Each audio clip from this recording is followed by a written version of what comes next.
feels like PlayStation's going the other direction and contracting. Is that right? Because that's the right fucking strategy. How many times do I have to say this? And why do you have to bring up Xbox? I was not going to talk about Xbox at all this time.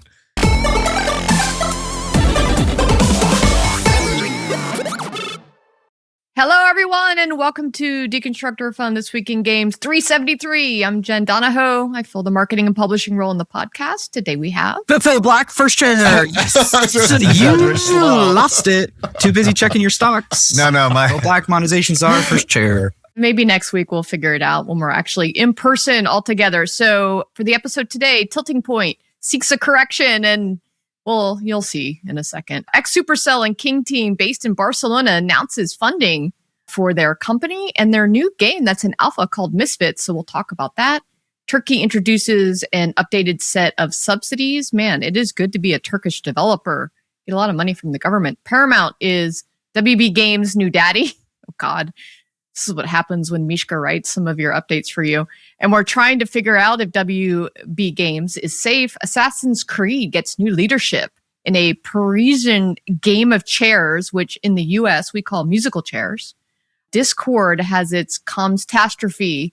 They're now delaying their age verification until after the IPO. Playtika hits $1 billion in direct-to-consumer revenue, but it's not going to save them. Marathon Server Slam before their launch is on March 5th, which is tomorrow for us, but probably when you guys hear this. And in some game sadness, EA Skates falls off the ramp and Highguard announces it's shutting down after 45 days. So it did hang on longer than Concord. So let's go to the banter section. Phil, it was so lovely to see you IRL in LA in dinner on Monday with our friend Simon Haid, friend of the podcast. How was dinner? You barely made it. You poor thing. You got off the plane and you were like, we're about to pass out. Well, I messaged Simon and I said, if I could drag my corpse there, I'll be there. And I could drag my corpse. I got to sit next to Mike Doom, great DOF longtime listener. And he was basically like 2 shots of espresso that kept me awake for the rest of the evening. Shout out to Mike Doom. But I had a lot of fun. LA is beautiful as always. Downtown, still looking kind of sad though. Oh, downtown. You weren't in Santa Manhattan Monica. Beach? Yeah. Well, we had dinner in Santa Monica. I'm staying in downtown. I used to live here for Scopely. Oh, well, downtown. Yeah. Well, it's downtown. Looking deranged. Yeah. As is every downtown in most cities. Mishka, what's your story? Last week I was in London and I wasn't supposed to be in London. Like the gist of it was kids have a holiday. We booked the trips to Abu Dhabi. It's not far from Athens, about 5 hours, like all the basic stuff. And last minute, the wife has to go to London because of, public companies, yada, yada, yada. And she's a big boss. So drags all of us to London. And I'm there in London in February. If you don't know what London is in February, it is gray and it is wet. But we're going through all the museums. And I'm like, damn, I got this is not a vacation.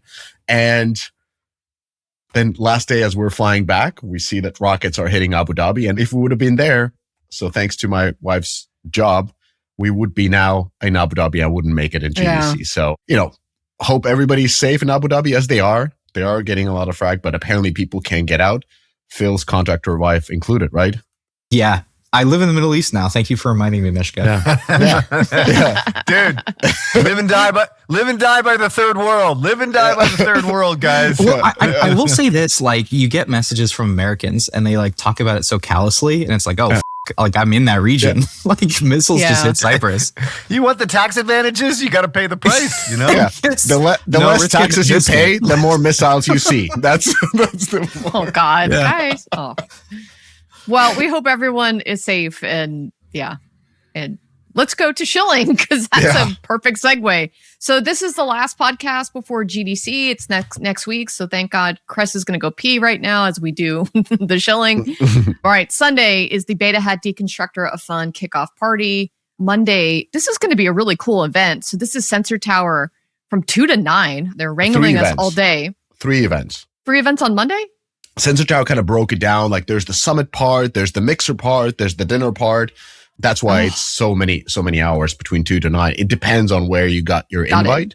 So yeah. Okay. So each of us is kind of hosting a panel. I think my panel is going to be kick-ass. It's all women. It's going to be amazing. So we're going to be a little bit more marketing, growth, business focused on ours. But Mishka, what's yours? Is it? Well, funny enough, I've lost some of the other people I was supposed to host due to the flight difficulties from Middle East. So I am wrangling now the new panel. I think Adam Telfer is going to be on my panel. And I'm thinking about VC because I'm a friend of VCs. So I'm going to bring in one of the VCs. And I am thinking about bringing a head of AI from a certain public company. That would be very interesting to hear. What is the panel?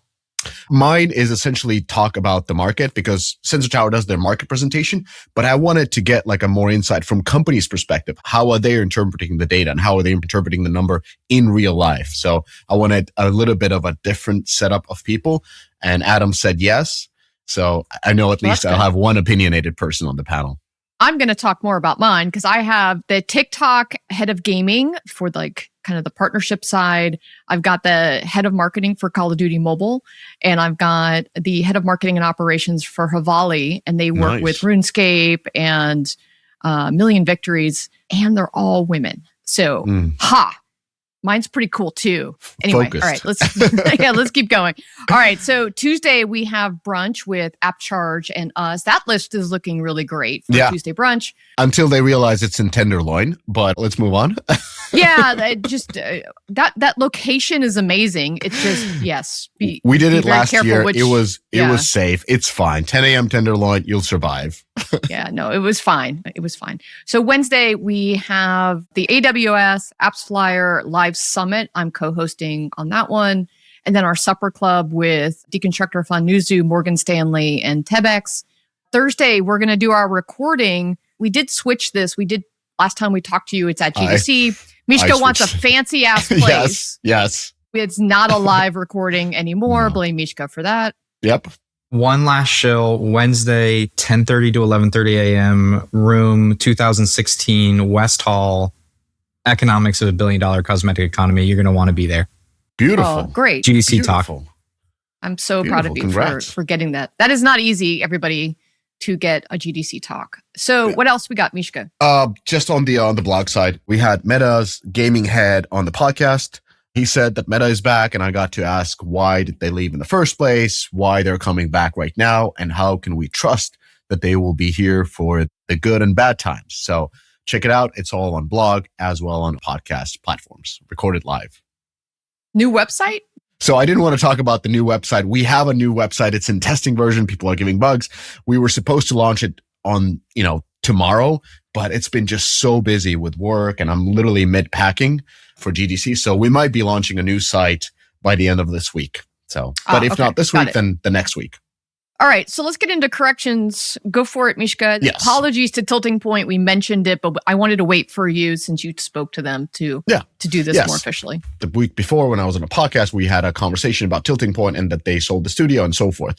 Quick correction. So we undersold their M&A story. They acquired Budge Studios in 2022 for $125 million when the market was at its worst. And it grew its EBITDA from $10 million to $35 million. And just sold it to Haveli Investment at a roughly 4.5 return. A lot of people passed on the deal. They didn't, so credit where it's due. We also framed the UA funding as their core business, and Tilting Point has actually one of the first ones with that business model back in 2017, where people giving money probably off the spreadsheets. So they were pitching it to developers who'd never heard of it. It became a commodity since, which is what happens when you're early and right. It's still part of what they do, but not where they are headed. Budge is a proof point, and apparently there's bigger deals coming that they can't talk about yet. Phil? No, if you invent something that becomes commoditized, that just means you don't have a moat. Sorry, that's not a great thing. Like, there's no differentiation whatsoever. I mean, thank you for, I guess, putting it on the map. So after I read this correction, I had to look into this, and this stuff does not compute right now. So Tilting Point, first of all, it wasn't Tilting Point that sold this company. It was actually Budge Studios. It was actually General Atlantic that sold the studio. It said specifically in the press release, because it's clear that it looks like General Atlantic's trying to get out of this position, right? Because they have a huge position in tilting point that was made to invest in this company. So I don't really understand exactly what the mechanics are, but all it looks like is that private equity is doing what private equity does. They made an investment and now they are cashing the out, right? So my question to Tilting Point is, what is Tilting Point now, right? Because Budge was like 60 to 70% of the revenue and likely 100% or more of their profit, right? Because their other games are not doing that well, right? So it is unclear as if Tilting Point's going to even be around for the next few years. So I would love to understand exactly what's happening there, because Budge was their golden goose. I mean, these guys were super profitable with all their subscription businesses around Bluey and Barbie and stuff like that. But it just doesn't look like there's anything left at Tilting Point. So explain that one, Mr. Tilting Point, whoever's feeding back to Mr. Mishka. Tough crowd to send us corrections. Just to be clear, General Atlantic got the out of this position, made their money, their PE returns, no doubt, good for them. But if a Tilting Point wants to survive and become a more valuable company, they actually need games and they need assets and not their best assets, period. Like, so let me understand how that works, you know? All right, moving on. Game devs. Here at Heroic Labs, we know that great gameplay is what players love, but integrating metagame features like challenges, progression, and rewards is crucial for retention and monetization. But coding them is a tedious and time-consuming process. That's why top studios have turned to Hero from Heroic Labs. Hero provides a complete suite of battle-tested metagame features that are quick to implement, letting you spend more time on the core gameplay experience. Ready to ship fully featured, engaging games? Check out Hero today at heroiclabs.com. Unless you've been living under a rock, you know this is web store Rumspringa. 70% of top apps are using a web store, and the best ones, they're doing it with Appcharge. Do you want a $20,000 in-app purchase? Yeah, Appcharge does that. How about using web-based Apple Pay checkout? Yeah, Appcharge does that. Do you want to pretend that subscriptions are still a viable monetization strategy for games? Yeah, Appcharge even lets you do that. Look, these guys are backed by Supercell, Moonactive, and Playtika. They get what high average revenue per paying customer means, and they're already doing over $500 million in transactions a year. So are you going to be the first to do a $20,000 IAP? Don't accept microtransactions, embrace macro transactions. Learn more at appcharge.com. All right. Let's go to our first story. Okay, big investment news in the gaming space. $4.5 million seed round by A16Z and Latin Ventures for Barcelona-based anti-hero studios. So these are ex-Supercell, King, over and over again. But they're building a game called Misfits, which is basically a social shooter where players dynamically get together and play through the levels. Now, this looks very, very similar to Brawl Stars and others. So this thing is going to live or die by the business model. My understanding is that they actually are doing pay to win, pay to progress. And if that's the case, it could be very, very successful. If not, it will not be. So that's kind of my whole take, right? But Latin Ventures, obviously they're a friend of the podcasts, partnered with A16Z on this investment. The only real side note I have here is that, and I don't mean to just throw A16 shade just because they're A16Z, but they kind of put this as labeled as a speed run investment. And by definition, this is not a speed run investment because this is a seed round that they are funding. So it's a normal investment for them to invest in the seed round. The speed run is a completely different type of thing. So it just seems like more marketing and self-promotion as opposed to accurate, but I don't really understand why they would do it in this way. So nonetheless, I think this seems like a good shot on goal and it will live and die by the business model. I mean, I can't talk about that piece, but what I can say is that I talked to Bryce, and he's French, and there's no way I can pronounce his name except for say Bryce. Saint Martin. Is that how you would say it in the best possible French? So super talented guy. He was the art director on Brawl Stars, which is why this looks and feels and operates a lot like Brawl Stars. There were lots of other folks that worked on other Supercell games, and I think there's some developers from King and Candy Crush, ironically. But, so again, super, super talented guy. When I first, talked to him after breaking out, he had this vision. And Phil, you're going to love it because the thesis is super, super clear. It is, They want to make games that are worth sharing. And so the interesting thing about their thesis is around the social connections in games. And I talk about this all the time about Gen Alpha, is that's what we're seeing is you want to have game mechanics that allow you to play with your friends. And then what's really fun about this one is you can team up either in the game itself or in the lobby. And then there's a screw your neighbor kind of feature where you can betray your friend. So you can leave your friend group during the game and steal all their loot. So you can imagine that this is going to make for a lot of really fun, interesting gameplay, let alone all of the social mechanics that you're going to see with creators. Can you imagine the creators like going back and forth in wars about screwing each other over? So the monetization side, I don't think we know enough yet. It's in pre-alpha. I think they're just announcing their alpha. So we'll need Phil to come in with his economic take to figure out, like, is it pay to win? I have seen a couple of videos. They talked about some mechanics with coins and skills and things. So what's interesting is last week we talked about Overwatch Rush, which was, obviously going after Brawl Stars as well, potentially more on the cosmetic side. Again, we don't know. We do know that their testing is going to be infinitely better than anything has in the past. So it's going to be fun to watch the competition in this Brawl genre. That's not a MOBA. I'm just kidding. I'll call it the Brawl genre. So Mishka, what do you see? I'm going to put my investor hat on and analyze what I like and what I like less from investor perspective. So what I do like about this is, as you said, the CEO is a former artist turned marketer. I don't think he was an art director on Brawl Stars. I think he was more a creative marketing director. So that is, I think, even better of a title for being a CEO for this. And that's what you see with the focus on distribution from the get-go that goes into the product design itself. I like the location. It's very cost efficient and it can attract talent across Europe and Turkey. I like the investors, very good investors, not only Laton, but also A16Z Speedrun. I'm just going to give them kudos just to aggravate Cress. So those are the three things that I really like. What I like less, again, from the investor perspective, I think the funding amount is quite small. Back 5 years ago, I raised a seed round for a shooter with about 6 people, and they have already over a dozen of employees. So that puts them at about 100K run rate, probably even more. And the amount that they raised is not that much, especially considering the phase where the product is. It's going to the market. So you would assume that they'd be going more towards like a $15 million raise so they can start actually growing this game.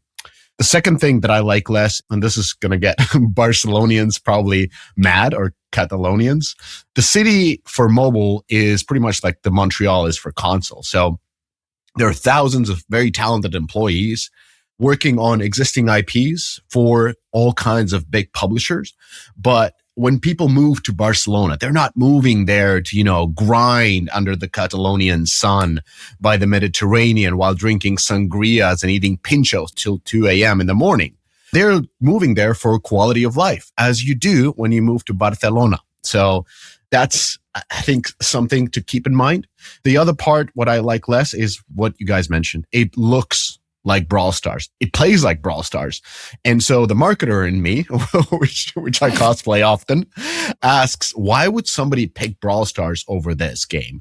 And I get it. There are certain changes that are being made that makes it probably more social, probably this, probably that. But again, we're talking about +1 in a mature industry. So how are you going to stand out when you already look like Brawl Stars? Like, everything about this game looks great. I'm saying Brawl Stars as a compliment. It looks really good, but it looks Brawl Stars.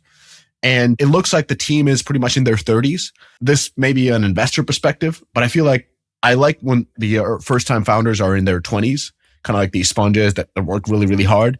I like when the second and third-time founders are in their late 30s. But when you're in that early 30s, I think that's a kind of a dangerous phase in your career. At least I had that, where you feel like you know everything, you figure things out, and I think it's a dangerous position to be in a first-time founding position. But I might be wrong. Man, I am a little bit of an ageist. You. I get to work with, as you guys as well, I get to work with a lot of different founders, and I enjoy all age ranges, but there are different stages for those age ranges. So I do enjoy the 20-year-olds, and I do join the later ones.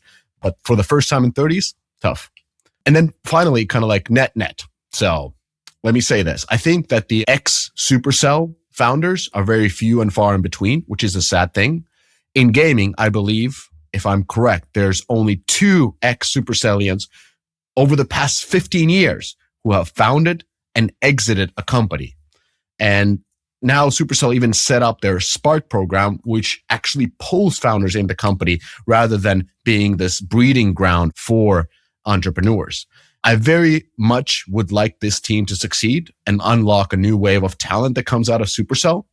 I feel like with the type of investors they have, especially with Latan, that they would infuse more of that Turkish game development DNA into the team, which means hard work, which is a skill, which means pragmatism, which is a skill, which being market oriented is also a skill. And I know, and hire probably more Turks into the company to set up this thing. But as it stands, it's kind of like ex-Supercellians are kind of like ex-Blizzard or ex-Riot founders. They are really good at raising. They ship something really, really pretty. And then they go back to where they came from, having had this MBA of entrepreneurship subsidized by venture capitalists. Got it. So that wraps up that one. Mishka, you're actually on the next topic about Turkey. You were speaking about Turkey. I think you're in love. Why didn't you move there? I'm in love with Turkey as an investor. So that's a different type of thing. Speaking about these ecosystems, like Turkey has updated their subsidies for game companies. So I'm just going to read them out. So for user acquisition, they support now up to 1.14 million per year. I think it was 1 million per year before. So they cover about 50% of your UA investments and up to 70% for target countries. I don't know what the target countries are, but I do know that this is designed to help companies to test new games on the market. So that first wave of UA investment gets covered. They also give you cash back on platform commission. So up to $455,000 per year are covered. They cover half of what you would pay of that 30% to Google and Apple. And this, of course, helps the smaller studios to get quicker on the green. And then they give you the subsidies for all the tools and the picks and shovels. You get the cloud code support for up to $150K. You get data analytics support, the adjust, the revenue cats, the mobile action, the app flyers. Again, 50% of that cost is given back to you. And then what's interesting, I don't think this was here before, is the employment support. So for domestic employees, you get up to $2,000 back per month. And for overseas staff, which is surprising, you get $5,700 per month back. Are you sure about this? I'm not sure about this. That's over like maybe potentially half of a salary, and this is a flat amount. So why wouldn't I just bring in a bunch of workers and pay them? I don't know. Subsidy amount? I have to refer to my source. It's Gamigion. It's a Turkish-led outlet. This was from that outlet. I need to run this by. I'd like to know the details. Turks. Yeah, this is a strong subsidy. I mean, people forget, but like Montreal provides substantial wage subsidies. Yes. That's why Ubisoft is there. Like I forget the number off the top of my head, but I think it's like a fourth of an employee's wage is subsidized by the government. It's absurd. And of course, they never get rid of them. The subsidies never go away. This would be substantial. I remember like 5 years ago when we were analyzing a different location, Montreal was cheaper than Romania. Yeah, that's what this is, Mishka. They're limits. So if you're paying, you're hiring an ex-marketer from it's a share of salary. Exactly. And you're paying that person $400K a year, then you probably get X amount back. So you're acquiring talent. But yeah, clearly what's great about this is that the Turkish government is listening to game companies and making subsidies based on what actually works rather than coming up with a system on their own. So kudos to them. Cool. All right. So going to the media industry in the States, there's been a lot of news around the threesome with WB, Netflix, and Paramount. And so last week, Paramount won. And that was the big news that Paramount is now going to be buying WB, Warner Brothers Discovery. And so, this podcast is about what does it mean for games? And when Netflix was going to buy WB Games, they valued them at zero. Like they literally said that in the press release. So this is a little more positive if you're WB Games. There was a 30-minute investor event, and the only mention of games in the entire meeting, at least they were mentioned, was this slide. And the slide said, the cutting edge gaming and interactive content capabilities. Like that's the only mention they had with all of these historic franchises. So the other notable news was that Ellison said that would be no divestitures planned at this time. So if you're WB Games, I guess you're kind of cheering that, okay, maybe I at least have a little bit of a future in me. But on the bad side is at this time, whenever an executive says at this time, that is their freedom to change their mind in 3 months. So if you're WB Games, at least right now, think you have a little bit of a future and you might be safe in the short term. So that's the latest in the media drama going on. Okay. All right. Let's be clear here. Okay. These guys are raising $57.5 billion in debt to finance this acquisition. And I know they're bankrolled by the Ellisons and they got all kinds of shit going on, but they are going to sell every non-core asset possible in order to help pay this down over time. So it is game over. So hold on, no, this is game start. Who buys this? I don't know what they do, but it is a lost leader for them. Like, there's just no way they keep this asset. Well, did you see that Ted Sarandos came out and said that they're going to have to sell $16 billion in order to make this work? And then I think in the same presentation, they only talked about cutting costs $6 billion. And so Ted Sarandos is like, oh my God, he's the winner of this entire thing. I mean, Netflix pocketed the $2.8 billion breakup fee. Their stock rose, I don't know, 30 or 40%, something crazy. Yeah. Harry Potter makes fucking money. That's a juggernaut franchise. There's something there. The game. I mean, the game. The game. I mean, they're working on 2. They're like years away from actually a new version of that, right? Yeah. They're spending without generating revenue, dude. That's the whole problem, right? It's on the P&L. It's game it development. looks like That's shit. how software works. I know, Well, but that's not the this is a business media that they're company. in.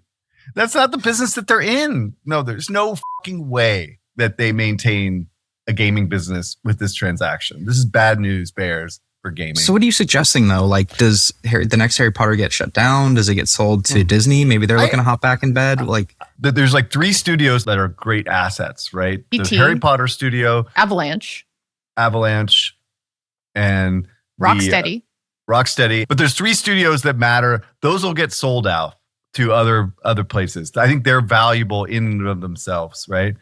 There's just no way that they can maintain this thing, given the fact that long development cycles, losing money every year, they have no products.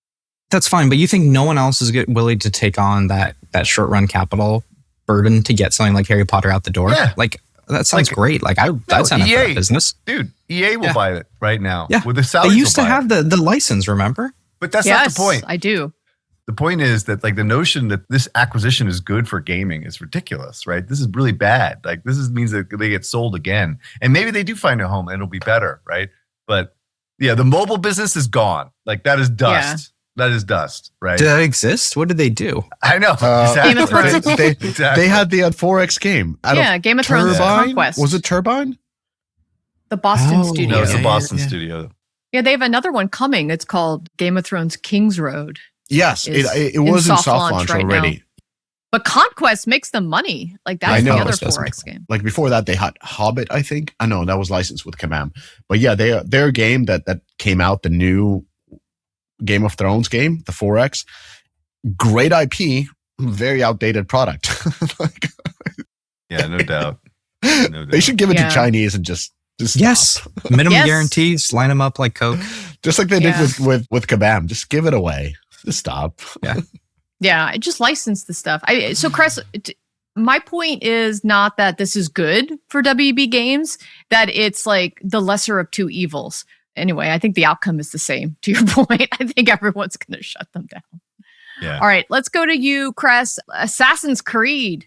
Yeah. So after bagging on Ubisoft for the last 10 years, so there was an announcement that Ubisoft put veterans in leadership roles at Assassin's Creed. Now, this is PR 101, making sure that everyone thinks that things are going well. They're existing people, so it's not like they're hiring new people. That would be even better. But the fact that these people are sticking around, and Mark Schelling, Gene Houston, and Francois de Billy, or whatever his name is, right? All of them are actually joining the Assassin's Creed franchise teams in leadership roles. This is very, very, very good, right? Generally speaking, it shows some levels of stabilization. And I know I'm getting sucked into the PR, vortex, but this is actually my negative thesis, is that this man-child, Nepo baby, bullshit position guy, it wasn't going to be able to maintain these relationships and keep these people, but he seems to be doing that, right? And he seems to be solidifying those teams to go after what was completely destroyed, the value that was destroyed over the last 10 years. So I'm going to eat some crow here a little bit, because I thought this would be more of a significant challenge for the Nepo baby and Vantage Studios in general. So they have a long road to go. They definitely need more operators. They need more people to manage these studios. It would be a really positive thing to see if they actually found someone that knows how to manage studios and puts them in place underneath this, Nepo baby. But from a strategy perspective, and I want to reiterate this as well, is that what I've been arguing about Ubisoft for over the last decade is focus, focus, focus. And I think what Vantage Studios does is actually get that focus in play, right? Where they're focusing on 3 franchises. They should have included Division, as we said before. But nonetheless, this is a positive step in the right direction for Vantage in particular. So let's hope these things continue and they don't lose people going forward. Yeah, I don't think you're eating crow, Mr. Kress. I think you're right to still call this out as an uphill battle for them. Yes, they kept some people, and I'm glad that they're able to build the franchise and have some adults in the room. If you're going to have a man-child, I guess to your point, it's nice to have some man adults in the room to help with the franchise. But part of the thesis is the reason that you don't put someone in charge like this that doesn't know what he's doing is that people like these people don't want to work for him, right? But clearly, correct. They're also lifers, right? So this is all they know. So, and they're in Montreal. What else in the f*** you going to do in Montreal, right? But anyway, it's good. It's good news. Yeah, no, it's good. All right, this story I want to do just a little bit quick. It's about Discord. I call it a comms catastrophe because, similar to what happened with Supercell and Ilka's blog post, if you go out with something the wrong way in this day and age with your community, the backlash is quick and swift. So Discord is going to delay its global age verification rollout to the back half of this year, 2026. The CTO came out with a blog post. It was actually, again, pretty well done. And in the way that you do crisis management is you acknowledge the issue, you have a senior person do the messaging, and then you overcorrect. And I thought that the blog post did a really good job of doing that, to be fair. So they acknowledge that they failed to clearly communicate what the system actually does. Many users thought that Discord would require face scans and ID uploads from everyone, and that's not the case. Conveniently, this is delayed till after the IPO. Wink, wink. Likely, potentially. I also wanted to include this because if you are a game that's really global, and it's just something to watch out for because the global laws are very specific and different right now. So Discord didn't do this on their own because of the good of Discord and worrying about things. The UK and Australia have age verification laws that are in place. Brazil is very close behind with their own age verification law, and Europe and multiple US states are not far off. And so they're trying to comply with these specific laws, and they're working with different third parties. Ironically, this is so funny. They decided that Roblox's age verification third party was not adequate for them. So that was a little shade in the blog post. If you're Kid ID or someone, you're like, yeah, that's awesome. So Cress, is this an issue for people going forward with Roblox, with Discord? Do market investors care about the impact of this age verification news on these social networks? From my perspective, it's all about advertising, right? If they really want to get in the advertising game, they need accurate depictions of who their user bases are, and they need to be able to target those because they can't really advertise to under 13, first of all. And they certainly, the value of under 18 is really not that significant from an ad perspective. So in some ways, it actually solidifies those type of strategies because that's the way, particularly Discord, which can't make any money any other way. So they need this. So does Roblox for that matter. So I think that's where it's relevant to some degree. Any type of lawsuits that are outstanding against the companies is bad juju, particularly for going public. So I know. That's probably why Discord's trying to get this shit, move on from it until after they go public, right? The one last thing I'd like to add here is we've been talking about growth drivers the last couple of weeks. And Adam was big on this. What are the growth drivers for the industry? We really landed on AI. But the other win here is just better marketing. And what I mean by that is more inventory for user acquisition because that moves the supply curve out and drops price. And right now, Discord needs to pick up its weight. It has quests, which are interesting and are also for HD-based games, very similar to what a lot of rewarded apps are doing.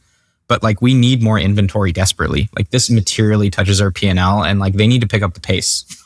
Let's start moving here, Discord. Time to pay your bills back to gaming. We need Discord to succeed for us to see more opportunities for games to grow. Yeah, they've been testing mobile rewarded ads. I just don't know where they are on that. I haven't checked in on that in a while. I'll have to do that for next time. There was also more recently a lawsuit against Roblox from the Los Angeles County, basically accusing it of being a digital and real life nightmare for children.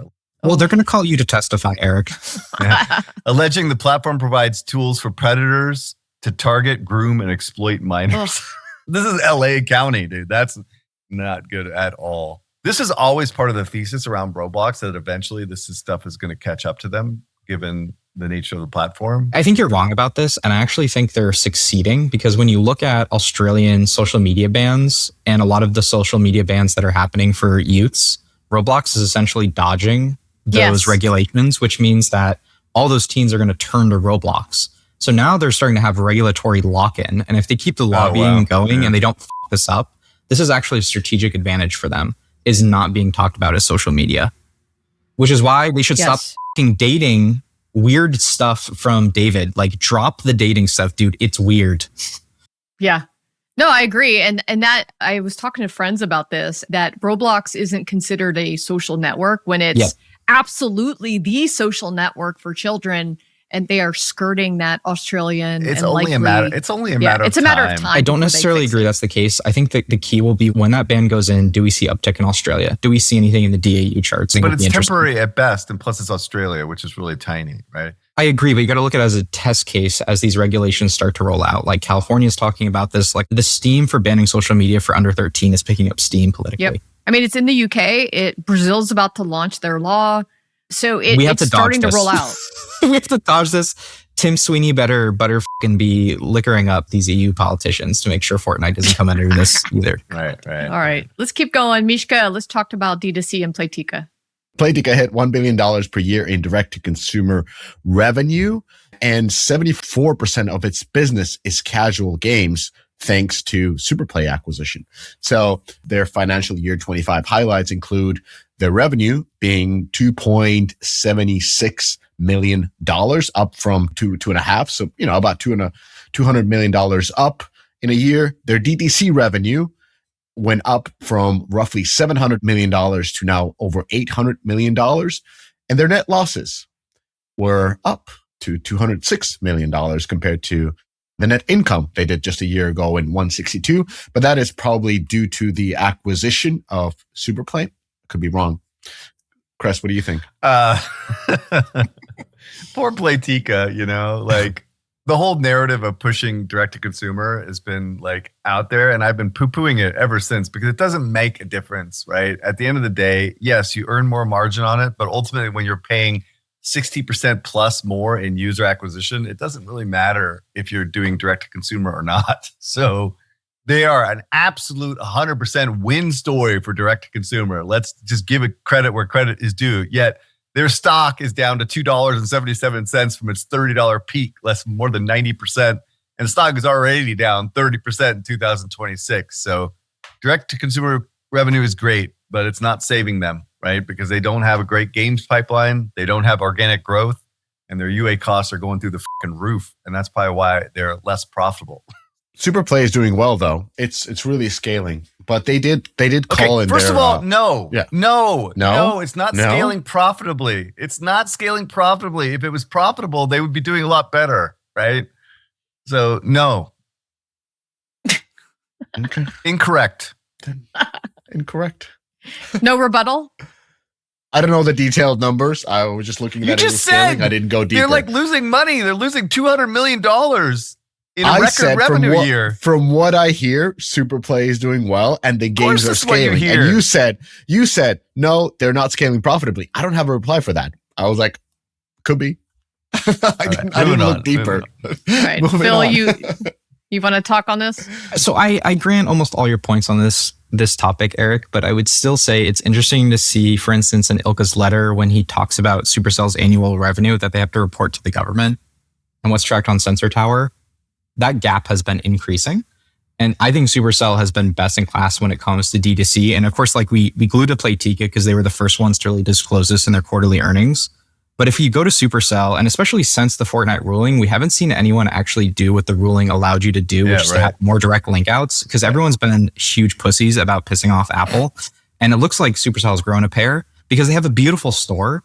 I'm an avid Clash Royale player since the updates. And right now we're looking at a screenshot where if you go to Supercell's shop within the game, you'll see that there's a free daily gift and it's a green button that says go. And you can tell that's the link out to the web browser, which finally is a direct link to get you into the store, which is something that, like, remember Monopoly Go had the Tycoon Club you could drive. But this is a loop that they're getting you involved into. Hey, get your free claim, go to the daily store. It costs almost nothing to be able to pull off, and yet they're going to be able to get more margin. The UX is beautiful here. It pushes you through the funnel. I get linked in the website where I am. My sign-in is already pre-filled in. I claim the free item, and then guess what? I have another upsell to buy the battle pass. Like, just really well done from Supercell. Like, best in class right now. Look, I'm not arguing that it's not an important aspect of the business. It's like, for bigger companies, it's like you have to do it, right? There's no question that you have to build out a direct-to-consumer DTC business. What I keep telling people is that it's not the saving grace or the holy grail of That's being fine. successful in mobile, right? That's the fine. fact is that every I don't know nickel. who said that, though. Everybody was saying that. Like, that's what the way they're That's fair. positioning Matthew Ball themselves. did say that. Matthew Ball. That's That was fair. part of his All right. thesis last year, which was total bullshit, which I called out then, All right. right? The reality is that every nickel you're saving in D2C is going straight to fucking app loving, right? So it's like, you know what I mean? Like, there's no. Do we have any evidence though that those margins are basically being returned to advertisers? Like, I mean, I guess I AppLovin's claim margins. that I don't get We bid have- up. Or maybe common, yeah. All right, App fair enough, Levin's fair margins enough. and common sense. All right. I know it's a matter of time until it gets bid out. I just would be interesting to see evidence for that. We didn't get a chance to talk about this a couple weeks ago when I pulled the numbers for Monopoly Go. When they reported their royalty revenue to Hasbro, year over year, they were up 50% in what they were paying out to Hasbro. And I'm glad that you actually mentioned Monopoly Go Tycoon, their web shop. Scopely is like undercover because we don't know what those numbers are. I think there are many more games using these web link outs than we actually think. And I think a lot of that increase in the payout to Hasbro up 50% is from web shops, just in my humble opinion. Okay. Hold on. But generally, these payouts are net of marketing, right? So I think they're spending less on marketing than they have. I do agree that I think they're spending a little bit less on marketing, but that's because I think they're retaining really well. I think they're pushing people to the web shops where they're getting a little bit more margin. So I don't know what the math is on that, to be honest. I think one of these things is not like the other in terms of like, we're seeing their revenue go down in Sensor Tower, their overall revenue go down, but the payouts going up. So yes, combination. Eiffel Tower, iconic. Tower of London, historic. The two towers, simply epic. But none of them tell you anything about mobile app intelligence. Downloads, revenue, active users, and my personal favorite, weekly cohorted retention. Get the real story, get the real data, get Sensor Tower today. Guessing where your users come from? That's so 2010. AppsFlyer is like having a cheat code for mobile marketing. Pinpoint attribution, real-time insights, and analytics that actually make sense. Stop flying blind and start flying smart. AppsFlyer, because your data is your best co-op partner. Let's be honest, you're tired of chasing installs across the same crowded networks. We all are. That's why Vibes built a new Playbook. They're the fastest growing gamified rewards platform, and they are helping studios scale smarter, not just bigger. Their AI-powered targeting means you will finally hit the audience you want, and with their new ROAS optimization engine, performance doesn't just grow, it actually levels up. So if you're looking for growth with a fresh angle, check out Vibes. It's built different, it's designed for growth, and it's powered by good vibes. So head over to vybs.co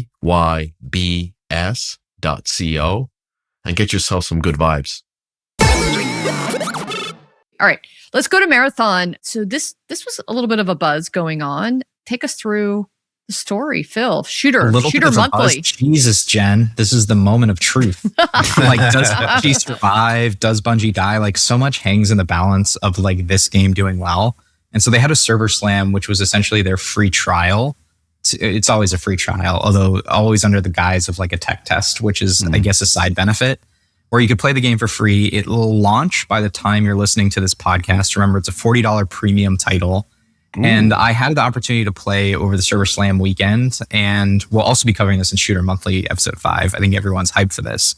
But I'm fucking in love. I think they did a ton of really great things to this title. They did not pussy away when it comes to the sci-fi element of this title at all the way down to the menus. Like that original trailer, that sci-fi trailer you saw with the very strong artistic choices is driven through the product in its heart and soul.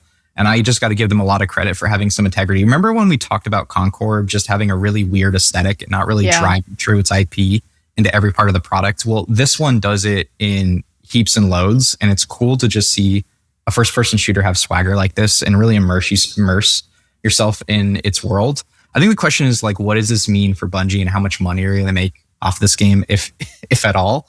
And so you have to compare it to Arc Raiders, at least to start this analysis. And so right now we're looking at wishlist and follower time series for Marathon and Arc Raiders up until its launch period. And so right now, Marathon is not tracking anywhere near where Arc Raiders was tracking. So if you just look at followers, for instance, they were already hitting around 250,000 by the time Arc Raiders launched, while on a days since launch basis, Marathon's maybe doing a third of that. And when it comes to wish lists, we see a very similar gap.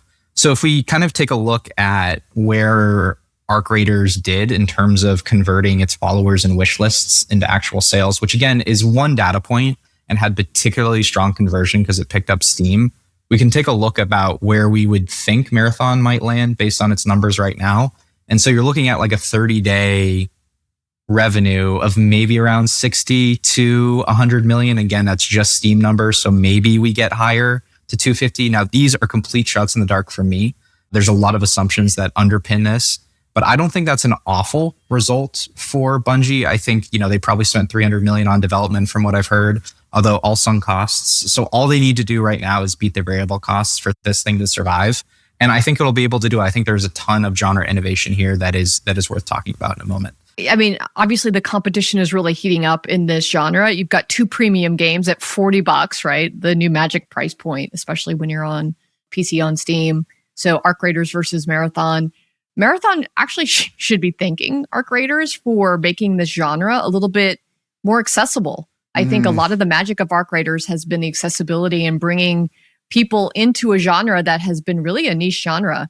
Now, on the challenging side, I will say I talked to, I can't play these games anymore because one of the sad outcomes of my stupid brain surgery is I get super motion sick. I always got motion sick, but now I get like extra motion sick. So I just talk to people and watch videos. So a few of my friends said that they played in the playtest. They were a little bit disappointed and that it was like super difficult. They said versus Arc Raiders, it felt like immensely more difficult and challenging. It's going to be hard for newbies or people to want to pick up and want to keep engaging on this. On the marketing side, I'm seeing a lot of posts that they're leaning into gameplay, which is smart because one of the challenges on this game has been like the gameplay. I think when we talked about it, when they released some of those marketing videos, looked like it was outdated. It looked older. And so from what I'm seeing, just again, anecdotally, is people are appreciating the kind of more honest, forward gameplay-led marketing that's going on.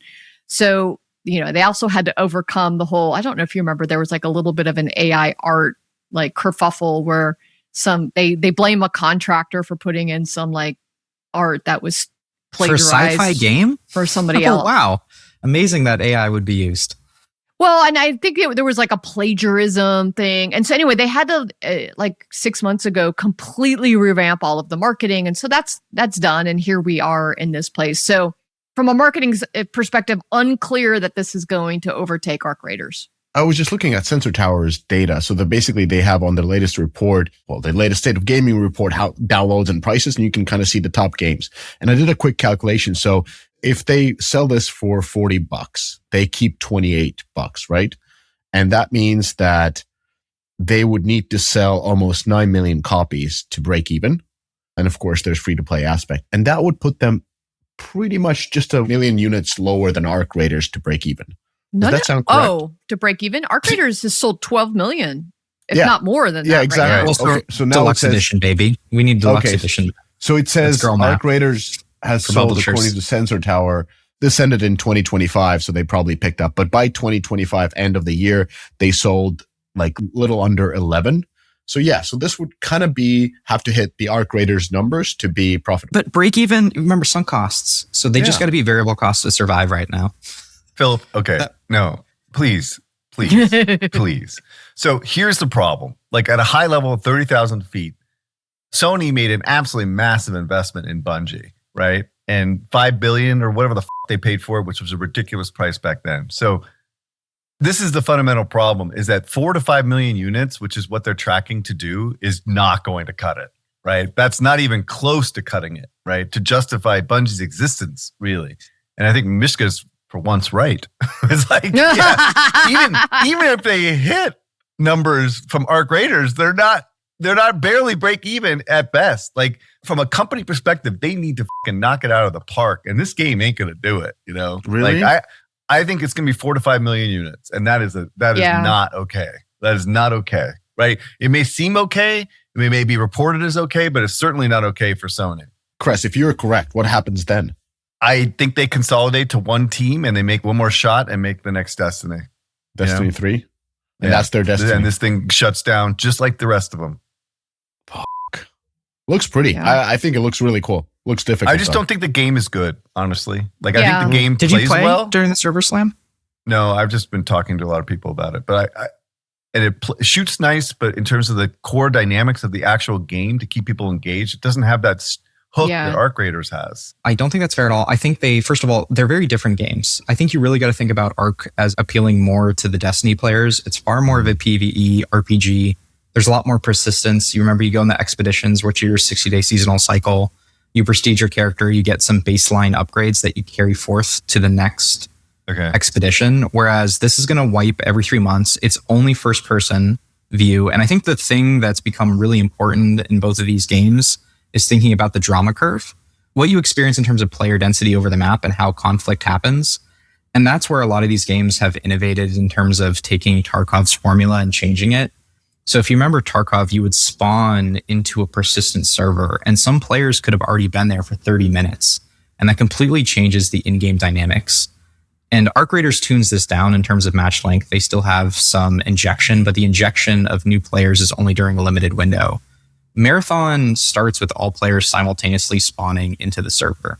And they have that kind of mid-game lull that can happen, but they also play with this with having, like, for instance, this certain sleeve called the Rook, which can eject mid-round. But they still have this convergence that Battle Royale has at the end of the match where you're trying to get to the extraction point, just as you would have Battle Royale have the circle shrinking. So, like, when I think about Marathon, I think its TAM to go after is much larger than Arc Raiders because I think it can go after Battle Royale. Like, that's been the question. Is like, can this genre become accessible enough to go after that massive TAM that no one else seems to get a bite of, you know, beyond the initial players? This is the first attempt I've played where I can imagine myself leaving Apex Legends or leaving one of my modern shooters. Like, I think they've softened the stuff around the edges. For instance, you could get revived in the round by your teammates. If you remember, Apex Legends was big on this. Like, they've softened a lot of things. If they're able to pull off the seasonal structure, which is a core part of these games where you have the 3-month wipe, then you can get something close to Path of Exile's PSU curves, which we're looking at here. They just have these like beautiful curves that spike at the start of each season. And that's an opportunity from a marketing perspective. It's season dynamics on crack, right? Because it's a wipe, which means everyone has a new opportunity to jump in, just like in FIFA. And I think that's something that we haven't seen in the mainstream.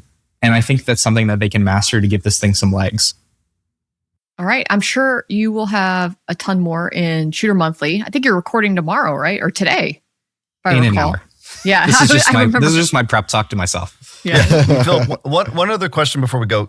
What is the, like, it's premium plus. So what is the plus part? Like, how much money can they generate? It's bullshit. No, nothing. They have nothing right now. I think the question is oh my God. See that, okay.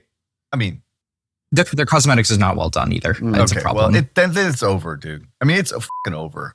Right? Yeah, like, it feels like the world is very rigid too. Like, you can't have like Pokemon. No, Philip, because you're basically saying that this game may retain users better and maintain an audience better. But if there's no way of monetizing them and it's all just the initial purchase, then we're basically all we're talking about is the current demand. And the demand is tracking well below Arc Raiders, like a third. Yeah. Hold up. So I agree with you. The thing you got to remember is, first of all, there's been like a cult of personality against this game from gamers, which I think will start to fade as this get into more hands. I think the server slam already did some things to change expectations. So that needs to be changed, and I'm sure it will. And you're still getting, maybe $45 ASP over a longer life cycle if they continue to pump some content in this game. I agree. The key question is like, can they get more rigid monetization beyond cosmetics into a title like this? I think the answer is yes. Like we've seen games like Call of Duty DMZ play with insurance slots, which are gameplay affecting. And so I do think there is an element of gameplay that can be monetized in these franchises. They just don't want to start with it. I don't know if they're going to do it, but I think the design space is finally there for Western shooters to go after this. I don't disagree with what you're saying. I'm saying it's not designed within this game. They are already tracking a third of arc raiders, which would still make it unprofitable. Even if they even hit arc raiders targets, it wouldn't be close. And they're not going to generate revenue after the fact. Like, it's over. Eric, they could go the skate route and they can renege on their promises. Oh, is that your transition? All right, we're almost at the end, so let's do these super quickly because there is a hot off the news press. I just want to read that out in a second. But so Highguard is shutting down, and then so is Skate. So Mishka, talk a little bit about Skate. Yeah, so Skate is the game that I played. No, it's not a game that I played, but I was recording with Sensor Tower on the State of Gaming, and I was surprised because when we're looking at the graph, this is again till the end of 2025. It doesn't take the this year into account. And when you look at the X bar is price, and the Y bar is the amount of downloads. And it has basically divided into free to play, indie, AA, remastered, all the way AAA, and then AAA. And what you can see here is that there's 3 top games when it comes to downloads of last year. 2 of them are free to play, which is Skate as the most downloaded game in 2025. Second, Marvel Rival, and then third is Battlefield 6. So despite being a $70 game, it was a third most downloaded game last year on PC and consoles. So I was very surprised when I heard the news that Skate, the team behind Skate, is part of it is being laid off. And according to our Slack members, they were saying that 100 people lost their job. So the question that I had based on this is, of course, I looked at the Steam charts that we're showing here, that there's quite the collapse. Did EA just ship a paid game for free, or did they essentially fuck up with the monetization in a classic self-restriction AAA way? Let's just come in unison, just hold hands together and say, please don't let your brand managers decide what your messaging is for monetization. Like, they're obsessed with like making these virginity promises, and you always renege on them. Do not sign these. Do not let your brand manager dupe you into this. Don't sign the paper. I don't know what you're talking about enough to fight you. Go off with a positive message. There's no pay to win. Don't commit to any of this. Not necessary. You have a whole life ahead of you. You don't know what you want yet.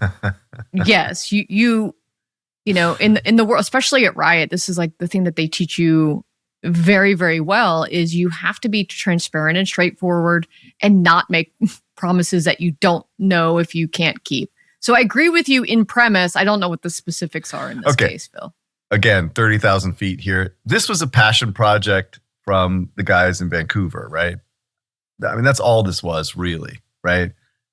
I think they kind of set this thing up to die. You know, this is actually very reminiscent of Ubisoft of old, right? Like just doing stuff that clearly is never going to work, but everyone absolutely, it's a beloved franchise and the people really wanted to work on it, right? So, yeah, I mean, you're trying to give people what they want, but there wasn't much hope for this game from the get-go. And I talked to people at EA about this. Right, how can you say that, Eric? Like, we're just looking at Mishka's chart, most downloaded game above Marvel Rivals.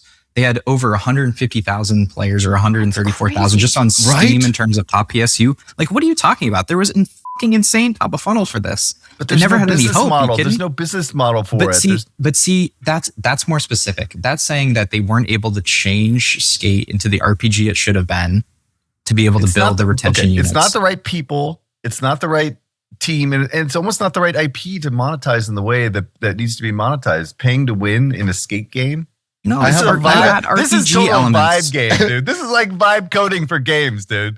This is like getting on and just skating around, dude. It's just it's all about the vibe, dude. You know, and so this is not a recipe for making money. And I hate to be a capitalist all the time, but like that's why this thing is going to fail, is because it just can't make money. I would love to see the research that they would have done on this, like in the pricing study. Because Crash, you're right as usual, which is can this kind of a game be done in free to play? Because you can't do play to win. You're skating around. I want to put my Adidas shirt on. I'm going to pay for that. No, you have to work backwards from the proposition that these are the mechanics we need, and we need to figure out how we're going to make this something that makes sense inside of this IP. We can't keep going back to these questions, these like wandering questions about like, can it work? No, you need to be more confident and work backwards from what we know works. And I think they could have pulled it off. I think expectations are changing. I think the Roblox audience is changing things, but it doesn't matter. Like people sign up for dumb shit. Yeah, I love what Cress said. Cress had this notion that the executive basically gave the studio the permission to do the game that they really wanted without giving it support. I think the term for that should be Children's Crusade. You just kind of let them go. This is like the story of Ubisoft, you know? Yeah. You just let them do whatever the they want to do. Just Profit go. be damned. Just go. Right? Just go. Children's Crusade. Well, but then the other sad thing is, it didn't even work. It didn't work because look at that concurrent number that's falling off. So people came in, they're like, it didn't delight players. So even if you let them do what they wanted to do, it doesn't look like that resonated with the player base as a free-to-play game. All right, before we sign off, I just wanted to read out this news that dropped. We're not going to get a chance to discuss it unless you guys want to try on the fly. So I'm actually not going to talk. Well, I was okay for Phil. For Phil, I was going to say Apex is partnering with Gundam, and that trailer looks amazing. KPIs through the roof. Buy shit now. Buy it now. All right, you're gonna have to get shit from me because I don't want to let the segment pass. Gundam is the greatest franchise of all time that's been under-monetized. Its mobile performance is embarrassing. It's done 2 million units on HD. Remember, there's a free-to-play Overwatch game they made called Gundam Evolution. Could do way fucking better there. It's actually fairly big, by the way. Apex Legends in Japan, want to throw that out there. But 300 million in mobile revenue lifetime from Gundam is an absolute embarrassment. Bandai Namco, hand this thing over to me. To me. I will happily go make this. Like, they found some success with SD Gundam, which is the most recent gacha game that they have. It's the most successful one of all time. But oh my God, it's fucking 2026 and you still don't have a banner squad RPG for a game that's about mechas. It's so bad. It's so bad. And this IP could be so much more. And I hope the Netflix movie with Sydney Sweeney is not a joke, but I do not have good things in my heart when I think about that franchise on Netflix. Sorry. Go ahead, Jen. Well, okay. I'm glad that I did put that in there just for you. And by the way, did you see the trailer? It's really good. Beautiful. You're really going to get heirloom items like the beam saver. Oh, yeah. Oh. Good. Probably collab of the year. Hopefully we'll come back and see. Way better than the Overwatch one. No shade intended, but it's just the way it is. They got heirloom items. Yeah. So the news I wanted to read out from Polygon, Sony will stop bringing PS5 exclusives to PC because they're not selling. Holy shit. So according to a new report, Sony is rolling back its strategy of releasing big exclusive single-player PlayStation games, the likes of Marvel Spider-Man, Last of Us, God of War on PC, Windows PC. And so live service games from Sony like Bungie's Marathons will still see multi-platform releases, unsurprisingly given the huge success of Helldivers 2 on Steam in 2024. But the single-player action-adventure games that are PlayStation stock and trade will go back to console exclusivity. Holy shit. Is that a thing? I don't know. It just felt like big news. So it dropped this morning, so I wanted to read it out. Look, I mean, they're trying to protect their ecosystem and make it compelling with the single-player stuff and keeping that on PS5. I think it makes total sense. And then the multiplayer stuff, maybe they'll bring to PC on a case-by-case basis like Destiny and whatever else. It's just so funny because last week we talked about Xbox is like everywhere. Like literally they're a publisher and they're like, sure, we want to publish our stuff on PlayStation. And so it feels like PlayStation's going the other direction and contracting. Is that right? Because that's the right fucking strategy. How many times do I have to say this? And why do you have to bring up Xbox? I was not going to talk about Xbox at all this time. It's like, this is exactly why they fail, is because they are not maintaining some kind of like reason to own a fucking Xbox the same way you have a reason to own a PS5, right? And so in this type of world, that's the right strategy. I think the PC releases 6 months after launch makes sense. I think that's a good idea. Like, that doesn't bother me at all. But like, if it's not selling, then it's just not worth the effort, right? Got it. Yeah. So there we go. Well, I just wanted to toss that hand grenade at you and wind up the crest monkey that claps and like starts yelling. All right. I was just going to wrap it up. We will see everyone at GDC next week and excited for that. I'm excited to see you guys in person, have our lunch and everything. And all right, let's do it next time. Safe travels, people. You did it. You made it to the end of the episode. As a fan of the show, it would help us out if you'd subscribe and leave us a review on the podcast service of your choice. Those stars and likes, while a small action on your part, mean a lot to us and help to grow the show. More importantly, are you a member of the Deconstructor of Fun Slack group? If you have 5 years or more of games industry experience, go to deconstructoroffun.com/Slack and apply to join.